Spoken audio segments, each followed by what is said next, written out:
देख रहे हैं सत्यहिंदी.com। एक नजर अब तक की सुर्खियों। इसराइल के प्रधानमंत्री बेंजामिन नेतन्याहू की गजा में फिर से युद्ध छेड़ने की चेतावनी के बाद गजा में डर का माहौल है। गजा के एक स्थानीय नागरिक लोत्फी अबू ताहा ने कहा कि जब से ये बात सामने आई है कि लड़ाई फिर से शुरू हो सकती है, तब से हमारा दिल बैठ गया है। उन्होंने बताया कि उन्हें अल करारा से खान यूनिस तक 7 बार विस्थापित होना पड़ा। रफा में रॉयटर्स से बात करते हुए उन्होंने कहा कि कोई अंदाजा नहीं है कि अब आगे कहां जाना है। ट्रंप, नेतन्याहू और हमास से जुड़ी खबरों ने हालात को और भी खराब कर दिया है। एक अन्य फिलिस्तीनी नागरिक का कहना है कि इसराइल और हमास को युद्ध विराम समझौते का पालन करना चाहिए। लोग पीड़ा में हैं और बीमार हैं, वे पूरी तरह थक चुके हैं। दुनिया में ऐसा कोई देश नहीं है जो इन लोगों की रक्षा कर रहा हो। आपको बता दें कि इससे पहले नेतन्याहू ने चेतावनी दी थी कि अगर हमास शनिवार दोपहर तक हमारे बंधकों को रिहा नहीं करता तो हम गजा में युद्ध विराम खत्म कर देंगे और लड़ाई शुरू कर देंगे। उत्तराखंड में जनवरी 2025 में समान नागरिक संहिता लागू कर दी गई है और अब इस कानून के खिलाफ जमीयत उलेमाए हिंद के अध्यक्ष मौलाना अरशद मदनी के निर्देश पर जमीयत उलेमाए हिंद ने आज नैनीताल हाईकोर्ट में याचिका दायर की है और उत्तराखंड के मुख्य न्यायाधीश के समक्ष इसका उल्लेख किया। मीडिया रिपोर्ट्स के मुताबिक कोर्ट इस मामले पर इसी सप्ताह सुनवाई कर सकता है। सुप्रीम कोर्ट के वरिष्ठ वकील कपिल सिब्बल जमीयत उलेमाए हिंद की ओर से इस महत्वपूर्ण मामले की पैरवी कोर्ट में करेंगे। वहीं मौलाना मदनी ने इस याचिका पर अपनी प्रतिक्रिया देते हुए कहा कि देश के संविधान, लोकतंत्र और कानून के राज को बनाए रखने के लिए जमीयत उलेमाए हिंद ने इस उम्मीद के साथ अदालत का दरवाजा खटखटाया है कि हमें न्याय मिलेगा, क्योंकि अदालत ही हमारे लिए अंतिम सहारा है। उन्होंने कहा कि हम शरीयत के खिलाफ किसी भी कानून को स्वीकार नहीं कर सकते। मुसलमान हर चीज से समझौता कर सकता है, लेकिन अपनी शरीयत और धर्म से कोई समझौता नहीं कर सकता। यह मुसलमानों के अस्तित्व का सवाल नहीं है, बल्कि उनके अधिकारों का सवाल है। किसान नेता जगजीत सिंह डल्लेवाल ने बुधवार को केंद्र से कृषि क्षेत्र को मजबूत करने का आग्रह किया और साथ ही उन्होंने फसलों के लिए न्यूनतम समर्थन मूल्य पर कानूनी गारंटी की मांग भी दोहराई। डल्लेवाल ने पंजाब और हरियाणा के बीच खनौरी सीमा बिंदु पर एक महापंचायत को संबोधित करते हुए यह बात कही। बता दें कि किसान यहाँ पिछले साल 13 फरवरी से अपनी विभिन्न मांगों को लेकर विरोध प्रदर्शन कर रहे हैं। अनिश्चितकालीन भूख हड़ताल पर बैठे डल्लेवाल ने बिस्तर पर लेटे हुए किसानों की सभा को संबोधित किया। पूर्व शिवसेना यूबीटी विधायक राजन सालवी ने बुधवार को महाराष्ट्र के रत्नागिरी जिले के राजापुर निर्वाचन क्षेत्र में मौजूदा परिस्थितियों का हवाला देते हुए पार्टी के उप नेता पद से इस्तीफा दे दिया है। खबरों के मुताबिक ऐसी अटकलें लगाई जा रही हैं कि सालवी उप मुख्यमंत्री एकनाथ शिंदे के नेतृत्व वाली शिवसेना में शामिल होंगे। अगर सालवी अपनी पार्टी छोड़ते हैं तो यह राज्य के तटीय कोंकण क्षेत्र में उद्धव ठाकरे की शिवसेना के लिए एक झटका होगा, जो कभी इसका गढ़ हुआ करता था। आपको बता दें कि सालवी 2024 के महाराष्ट्र विधानसभा चुनावों में शिवसेना के किरण सामंत से हार गए थे। तब से उन्होंने स्थानीय शिवसेना यूबीटी नेताओं के खिलाफ अपना असंतोष खुले तौर पर व्यक्त किया और उन पर अपनी हार के लिए जिम्मेदार होने का आरोप लगाया था। समाचार एजेंसी ANI की एक रिपोर्ट के मुताबिक वक्फ संशोधन विधेयक 2024 पर संयुक्त समिति की रिपोर्ट कल 13 फरवरी को लोकसभा में पेश की जाएगी और संयुक्त समिति के समक्ष दिए गए साक्ष्य का रिकॉर्ड भी कल 13 फरवरी को पेश किया जाएगा। भारत और इंग्लैंड के बीच बुधवार को अहमदाबाद के नरेंद्र मोदी स्टेडियम में खेले जा रहे तीसरे वनडे मैच में भारत ने इंग्लैंड को 142 रनों से हरा दिया है। बता दें कि भारत ने पहले बल्लेबाजी करते हुए इंग्लैंड के सामने 357 रनों का लक्ष्य रखा था। वहीं इस लक्ष्य का पीछा करने मैदान में उतरी इंग्लैंड की टीम 35 ओवरों में 214 रन बनाकर ही ऑल आउट हो गई और इसी के साथ भारत ने 3 मैचों की सीरीज को 3-0 से अपने नाम कर लिया है। सुप्रीम कोर्ट ने बुधवार को राजनीतिक दलों पर सवाल उठाते हुए कहा कि चुनावों के दौरान मुफ्त की स्कीमों की घोषणा किए जाने के कारण लोग काम करने से बच रहे हैं और देश के विकास में हिस्सा नहीं ले रहे। जस्टिस BR गवई ने कहा कि दुर्भाग्य की बात है कि मुफ्त में मिलने वाली चीजों के कारण लोग काम करने से बचने लगे हैं। उन्हें मुफ्त में राशन मिल रहा है, उन्हें बिना कुछ काम किए ही पैसे मिल रहे हैं। अदालत ने पूछा कि राष्ट्र के विकास में योगदान देकर उन्हें मुख्य धारा के समाज का हिस्सा बनाने की बजाय क्या हम परजीवियों का एक वर्ग नहीं बना रहे हैं। दुर्भाग्य से इन मुफ्त सुविधाओं की वजह से जो चुनावों की ठीक पहले घोषित की जाती हैं, कोई लाडली बहना, कोई दूसरी योजना, इस वजह से लोग काम करने को तैयार नहीं हैं। बेंच ने कहा कि हम लोगों के प्रति आपकी सद्भावना को समझते हैं, लेकिन क्या यह बेहतर नहीं होगा कि उन्हें सोसाइटी की मेन स्ट्रीम का हिस्सा बनाया जाए और देश के विकास में हिस्सा लेने का मौका दिया जाए।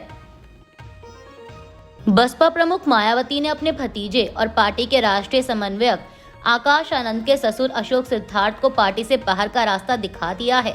यह जानकारी उन्होंने खुद सोशल मीडिया प्लेटफॉर्म एक्स पर दी। मायावती ने अशोक के साथ साथ उनके करीबी नितिन सिंह को भी बाहर का रास्ता दिखाया है। दावा है कि नितिन अशोक के करीबी हैं।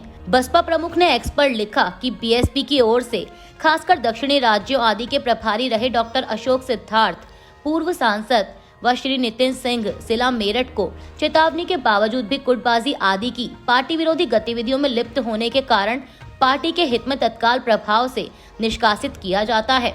आपको बता दें कि मायावती ने साल 2019 के बाद पार्टी की रणनीति बदलते हुए अशोक सिद्धार्थ को 3 राज्यों का प्रभारी बनाया था। प्रधानमंत्री नरेंद्र मोदी और फ्रांस के राष्ट्रपति इमैनुअल मैक्रोन ने बुधवार को फ्रांस के मार्सिले शहर में भारत के नए वाणिज्य दूतावास का संयुक्त रूप से उद्घाटन किया। बता दें कि मोदी वर्तमान में राष्ट्रपति मैक्रोन के निमंत्रण पर फ्रांस के दौरे पर हैं। संयुक्त राष्ट्र का अनुमान है कि पिछले साल बांग्लादेश में सरकार के खिलाफ हुए प्रदर्शनों में 1400 से अधिक लोग मारे गए हैं, जिसमें ज्यादातर लोग सुरक्षा बलों के हाथों मारे गए। संयुक्त राष्ट्र मानवाधिकार जांचकर्ताओं ने शेख हसीना की अपदस्थ सरकार पर क्रूर जवाबी कार्रवाई का आरोप लगाया है और चेतावनी दी है कि यह मानवता के खिलाफ अपराध हो सकता है।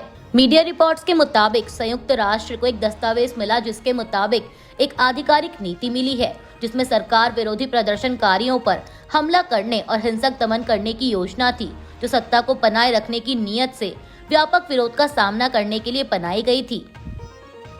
सिक्किम में तीस्ता नदी पर बना सकलांग बेली ब्रिज बनने के 1 साल के भीतर ही ढह गया है। मीडिया रिपोर्ट के मुताबिक 60 मीटर लंबे इस ब्रिज के ढहने से स्थानीय लोगों के लिए भारी परेशानी पैदा हो गई। इस पुल के टूटने से लाचेन और लाचुंग के बीच का संपर्क टूट गया है, जिसके कारण वहां पहुंचे कई पर्यटक भी फंस गए हैं। हालांकि वहां फंसे पर्यटकों को दूसरे रास्ते से निकालकर राजधानी गंगटोक लाने का प्रयास जारी है। आपको बता दें कि इस ब्रिज को आम लोगों के लिए इसी साल 1 जनवरी को खोला गया था। सिक्किम सरकार की ओर से जारी बयान में कहा गया है कि मंगलवार शाम को उस ब्रिज के ढहने की वजह से मंगन और अपर जंगू इलाके में भारी ट्रैफिक जैम की स्थिति है। बयान के मुताबिक सामान से लदे एक ट्रक के ब्रिज पार करने के तुरंत बाद ही यह ढह गया। हालांकि इसमें किसी के हताहत होने की सूचना नहीं है। ब्रिज के ढहने से पहले ही वह ट्रक किनारे तक पहुंच गया था। ओडिशा सरकार ने कक्षा 9 और कक्षा 10 के छात्रों को मिड डे मील योजना के अंतर्गत शामिल करने का निर्णय लिया है, जो कि फिलहाल कक्षा 8 तक पढ़ने वाले छात्रों के लिए उपलब्ध है। मंगलवार को कटक में रानीहाट हाई स्कूल के शताब्दी समारोह को संबोधित करते हुए मुख्यमंत्री मोहन चरण मांझी ने मिड डे मील लाभ के विस्तार की घोषणा की। उन्होंने कहा कि यह योजना छात्रों की पोषण संबंधी आवश्यकताओं का समर्थन करेगी और माध्यमिक स्तर पर ड्रॉप आउट दरों को कम करेगी। पीएम मोदी की डिग्री के विवाद पर एक बार फिर चर्चा शुरू हो गई है। मीडिया रिपोर्ट्स के मुताबिक दिल्ली हाईकोर्ट में मंगलवार को इस पर सुनवाई हुई। आरटीआई एक्टिविस्ट नीरज शर्मा ने दिल्ली यूनिवर्सिटी से 1978 का रिकॉर्ड मांगा है। बता दें कि पीएम मोदी ने 1978 में ही डीयू से ग्रेजुएट किया था। यह विवाद लंबे समय से जारी है। इस बारे में जो तथ्य सार्वजनिक हैं, वे कई जगह विरोधाभासी हैं। दिल्ली हाईकोर्ट ने आरटीआई एक्टिविस्ट की तरफ से पेश हुए एडवोकेट संजय हेगड़े से पूछा कि क्या इन विवरणों को मांगने में कोई सार्वजनिक हित है। वहीं दिल्ली यूनिवर्सिटी या सरकार की ओर से पेश हुए सॉलिसिटर जनरल तुषार मेहता ने तर्क दिया कि छात्रों के रिकॉर्ड गोपनीयता में रखे जाते हैं और इसीलिए उन्हें आरटीआई अधिनियम के तहत बताने से छूट नहीं दी गई है। उन्होंने आरटीआई आवेदकों की वैधता पर भी सवाल उठाया और कहा कि 4 में से 3 ने आरटीआई फीस तक का भुगतान नहीं किया है। तुषार मेहता ने कहा कि आरटीआई कार्यकर्ता अक्सर आरटीआई सिस्टम का दुरुपयोग करके याचिका डाल देते हैं। इस पर याचिकाकर्ता के वकील संजय हेगड़े ने इसका विरोध किया और कहा कि डिग्री संबंधित विवरण गोपनीय नहीं है और शुल्क का मुद्दा हल किया जा सकता है। उन्होंने तर्क दिया कि शैक्षिक रिकॉर्ड आसानी से मिलने चाहिए भले ही वे किसी सामान्य नागरिक से संबंधित हों या किसी सार्वजनिक व्यक्ति से संबंधित हों। अब कोर्ट इस मामले की सुनवाई 19 फरवरी को जारी रखेगा। दिल्ली की राउज एवेन्यू कोर्ट ने 1984 सिख विरोधी दंगों के एक मामले में पूर्व कांग्रेस सांसद सज्जन कुमार को दोषी ठहराया है। समाचार एजेंसी पीटीआई और एएनआई के मुताबिक दिल्ली की अदालत ने सज्जन कुमार को सरस्वती विहार इलाके में 2 लोगों की हत्या के मामले में दोषी ठहराया है। मामले पर 18 फरवरी को सजा सुनाई जाएगी। बता दें कि फिलहाल सज्जन कुमार 1984 के ही सिख विरोधी दंगों के एक और मामले में उम्र कैद की सजा काट रहे हैं। सज्जन कुमार कांग्रेस के नेता रहे हैं और 1970 के दशक से दिल्ली की राजनीति में सक्रिय हैं। सज्जन ने सबसे पहले 1977 में दिल्ली नगर निगम का चुनाव लड़ा और पार्षद चुने गए और 1980 में सज्जन कुमार लोकसभा चुनाव में जीतकर पहली बार सांसद बने। शिवसेना यूबीटी ने बुधवार को अपने सहयोगी और एनसीपी शरद चंद्र पवार के अध्यक्ष शरद पवार द्वारा दिल्ली में एक कार्यक्रम में महाराष्ट्र के उप मुख्यमंत्री एकनाथ शिंदे का सम्मान करने पर कड़ी आपत्ति जताई है। शिवसेना यूबीटी नेता संजय राउत ने कहा कि शिंदे ने ही अमित शाह की मदद से शिवसेना को तोड़ा था और उनका सम्मान करना भाजपा नेता का सम्मान करने के समान है। दरअसल आपको बता दें कि शिंदे को मंगलवार को 98वें अखिल भारतीय मराठी साहित्य सम्मेलन के अवसर पर पवार के हाथों और केंद्रीय मंत्री ज्योतिरादित्य सिंधिया की मौजूदगी में महादजी शिंदे राष्ट्रीय गौरव पुरस्कार से सम्मानित किया गया। शिवसेना यूबीटी सांसद अरविंद सावंत ने भी शरद पवार द्वारा एकनाथ शिंदे को पुरस्कार से सम्मानित किए जाने पर कहा कि यह सम्मान उन्हें दिया जाना ही गलत है। शरद पवार साहब जब उन्हें सम्मानित करते हैं तो बुरा लगता है। यह महाराष्ट्र के गौरव के लिए अच्छी बात नहीं है। जिन लोगों ने सरकार गिराई, पीठ में छुरा घोंपा, जो विश्वासघात करने वाले हैं, उनके सम्मान समारोह में जाना यह समझ के परे है। अभी के लिए बस इतना ही। बाकी की खबरों के लिए जुड़े रहिए सत्यहिंदी.com के साथ। Copyright disclaimer under Section 107 of the Copyright Act 1976. Allowance is made for fair use for purposes such as criticism, comment, news reporting, scholarship, and research. Fair use is a use permitted by copyright statute that might otherwise be infringing.